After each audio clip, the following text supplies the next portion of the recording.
guys on the desk, and yeah, super excited to get this one started. I mean, groups A and C. Who's your highlight here? Who are you looking at? Which teams stand out to you in this lobby? When you say stand out, it's more so for me a team that I want to see perform this time round. It's Raise Your Edge. Like in a previous one when we saw them initially on day number 1, I don't quote me on this. I think they're dead last currently in the overall standings. Yes, they are. Just above them we have Adepts, so another team that needs to steady up simultaneously. But Raise Your Edge for me is one that just didn't really perform on the very first day, and it's as simple as that. Like you need to get into that top 16. You do have another week and a second crack at the whip, so to speak, when we do come around this again. It is a second stage, group stage. We could see signs of life coming through. That final game, this is what they're capable of. In terms of the actual performances that we've had so far, it's not been great. Just because I think they play too passive is what I'm trying to get at. I was like, oh my word, that is a pull-up and a half. Welcome to the party, my friends. We wanted to see something from Raise Your Edge, and one player left standing in 10 minutes of the game is absolutely not it. No, it is definitely not. Northern Lights manhandling them away from that compound, and that was a classic Raise Your Edge compound. Roll your mind back to the Chris era where you used to be in there with that Car 98 and everything else. Not to be the case anymore. NaVi getting their first bit of contact in the north against the Penguins. NaVi have walked through that. Seen better luck next time, losing out on a player. Some of these teams now on the extremities definitely getting the first bit of attention, first little bit of contact, but it's dribs and drabs, barring Raise Your Edge, who just lost out on 3 players. Losing out like this, I mean, that's gotta hurt, right? You're in last place and you've just gone out in last. Surely your mentality is tattered now. Yeah, it's a total of, so far for them, if you want to class this as one of the games, which you very well do, they're on the 7th now and they've got 7 kills. They're averaging 1 kill per game at present. Raise Your Edge. It's not good enough. I feel sorry for the boys. They've got to do something. They've got to pull it out of the bag. Again, like last week, me and you were screaming Nailup's name because he was just bodying everybody. The one game where he had, what, 10, 12 kills at one point? It's a night and day scenario. We'll see how game 2 fares better for them. It could just be one of those things where you just forget about it, shake it off, rinse and repeat, go again, try something else.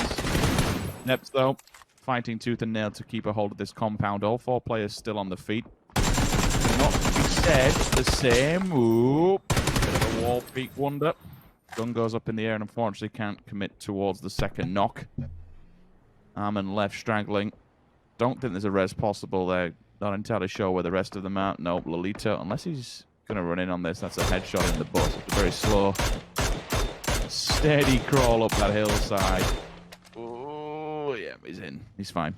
Okay, we're safe for now, but 3 players dead. It's not great.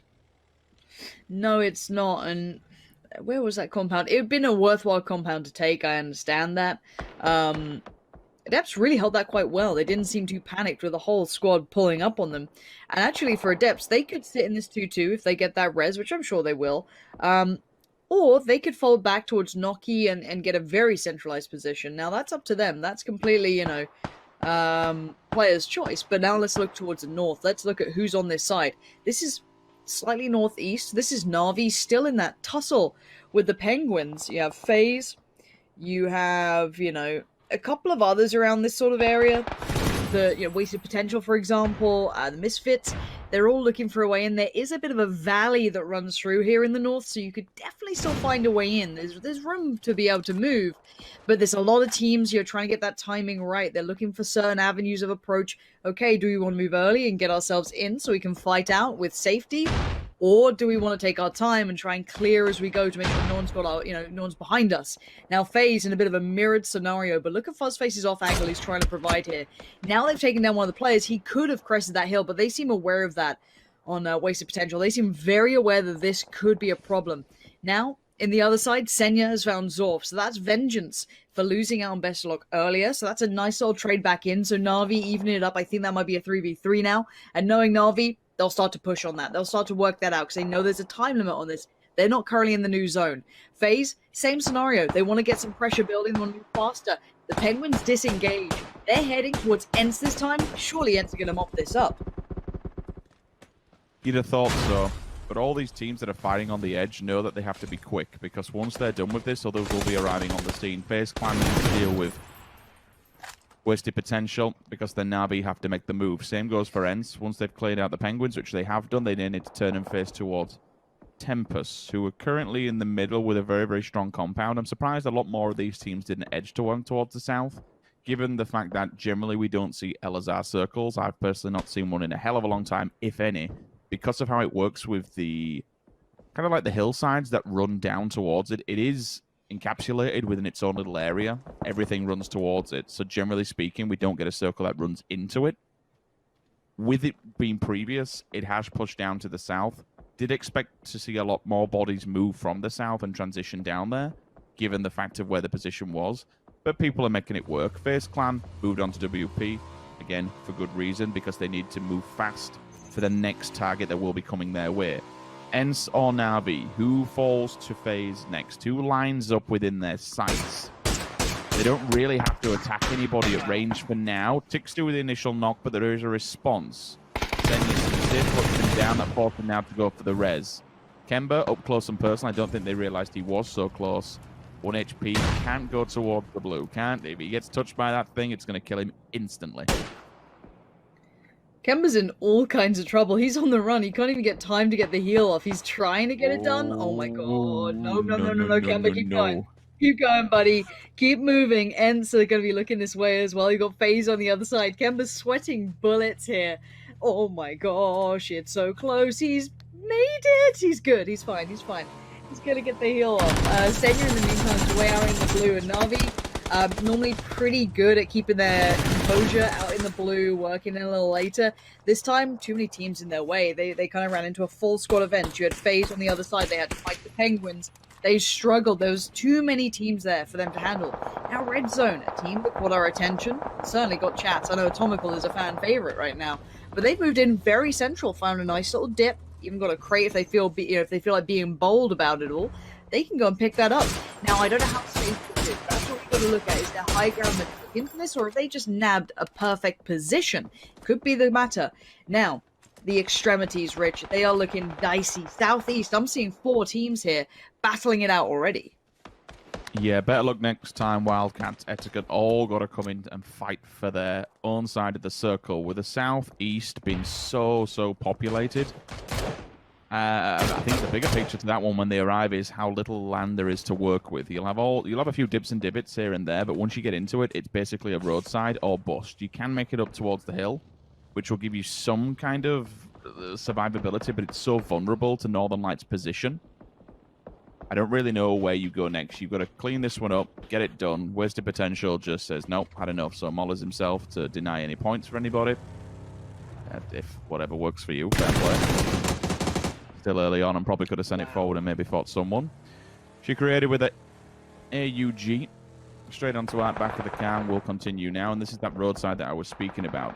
You're probably going to have to go a little bit further uphill before setting up shop because of how open it is. It's a very prone area. Kemba's still keeping FaZe Clan busy. They've not fully committed to the circle just yet. They're very aware that there are fights opening up around them. And again, they're in a position where it's not the safest and greatest point in the world. Once they come down that hill, they'll have the smokes and they'll have the utility, one would assume. But they will have to fight at the compound against the depths. The only thing that worries me about a depth, Lauren, is are they aware of what's coming around the corner?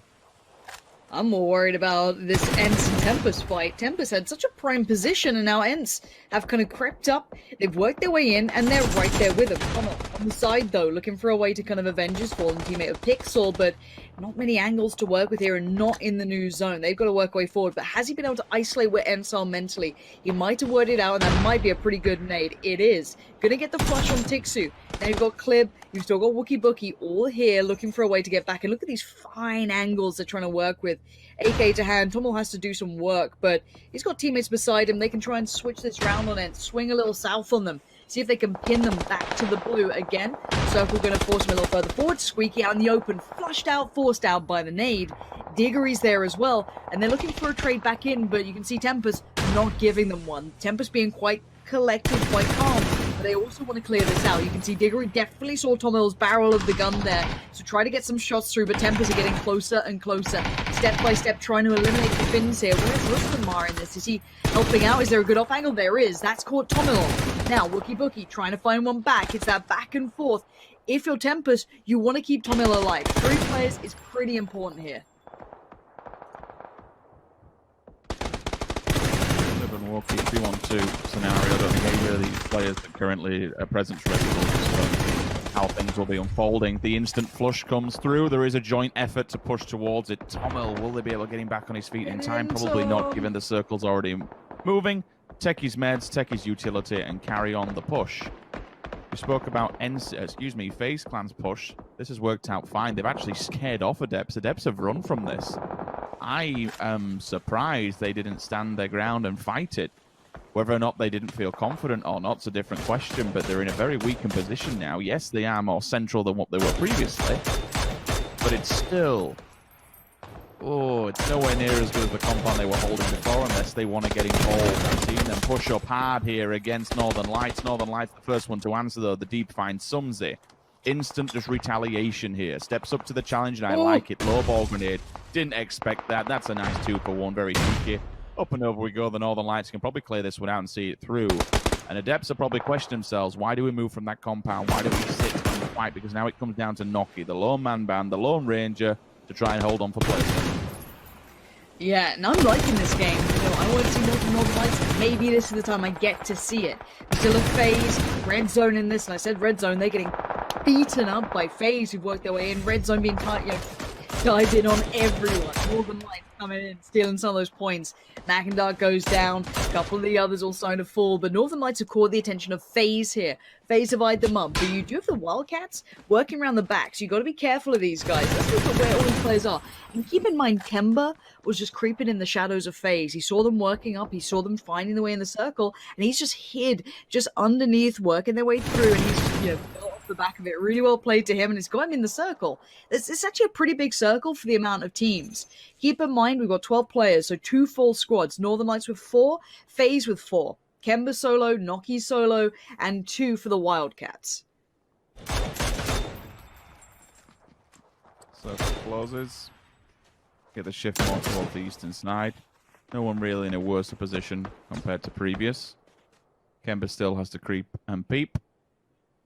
I suppose the Wildcats have the hardest job here because once they push onto a fight, another team will decide to third party this one. It's just who they go for first. They'll take a bit of a poke towards FaZe Clan, and that's whether or not Northern Lights kind of stick their head over and see if they can get involved at range. FaZe do have the height advantage on them, so you'd have thought that they're in the better spot for now. You have all 4 members, as you mentioned, for the Northern Lights. This won't be an easy one, and I expect both of these 2 teams to be in the final circle going head-to-toe against one another. Gustav's been left behind in the building, just to provide overwatch and make sure the backline's covered, which could be Kemba's demise, to be honest, once he comes out from the safety of the compound. If Gustav's looking that way, we'll finally see him banging dead to rights. Unless he's just hidden away. I'm not entirely sure what kind of viewership you're going to get from his angle that he has currently. It is downhill. Noki's definitely not exposed, and he's hidden away. He's going to be an old snake in the grass. There's a meme about me in chat, and it's distracting me. I must look at the game. The Wildcats. So let's look at this position, Rich. If they go right, in the open phase. If they go left, Northern Lights. If they go up and over, all of them. How much utility do they have to get out of this situation, right? They're being kept alive by 2 cars and a prayer, and they're not in the next circle, the current circle, should I say. So they've got to kind of shift in a little bit. Maybe, oh, that's a big boy tag. Nice work. Was that Fuzzface? I think you got that? I'm hearing the mini, and wasn't sure it was Uber or Fuzz, but yeah, so it looks like the Wildcats have opted to face off against FaZe, which I guess pick your poison, right? Who would you rather feed here? And maybe they're going to be kind and share the wealth, and it looks like Northern Lights wanted a bit of that, but BSD gonna give it up to the blue there. FaZe do get one of the 2, and now we can see everything starting to unfold. Kemba and Noki still sitting super quiet, super passive, playing out as, you know, they want second place. They probably won't get the win because, you know, you've got 2 full squads, but that second place is what you're eyeing up. That's what you want to be seeing. Yeah, for Kemba, I feel like he's just trying to get into place. I think he's in the new circle. And again, if you're playing for positioning, second place. If he's forced to fight, he has to decide when's the right time to do so. Is a flush worth it? I don't know. That's the debate, right? So, let's see where we're at. Now, Northern Lights, their ridgeline runs pretty close to that center point. They're going to be pretty comfy on this. Kemba's decided it's go time now, and Gustav's received the pointy end of the stick. Kemba has now thrown a spanner in the works for FaZe, and Northern Lights could springboard off the back of this. They should start looking at how do we secure our route forward. Do they fall foul to a similar situation? Does Noki maybe get one, or are they going to be aware of this? They've kind of slowed down the roll here. Kemba and Noki have both gone to that western side. Now, FaZe, they are stuck. They're stuck on the southeast, but let's see what their terrain's like. Do they have the utility? Here we go. Noki's found Kemba. That's Kemba. Oh no, Noki. No, and 80 just got the nade. Kemba's the one-man machine. Northern Lights had just eyed him up. 3 players pushing at him. He wants none of this. Can he even survive long enough? Can he take anyone else with him? No, he gets put down. NaVi get 3rd place. Well played to Kemba to secure that. But it's definitely cost players their positions, their numbers. FaZe caught out. This big rotation has just completely spun around. Perfectus finds Uber, and now it's just Fuzzface and 80. 80 down to a one-shot. Fuzzface sees someone on the low ground. It's the deck. He's looking around. He's looking for a way forward. 80's fallen. It's all on Fuzzface. He gets one, though. Is he quick enough? Is he good enough to deal with the rest? The nades come in. He's down to 19 HP.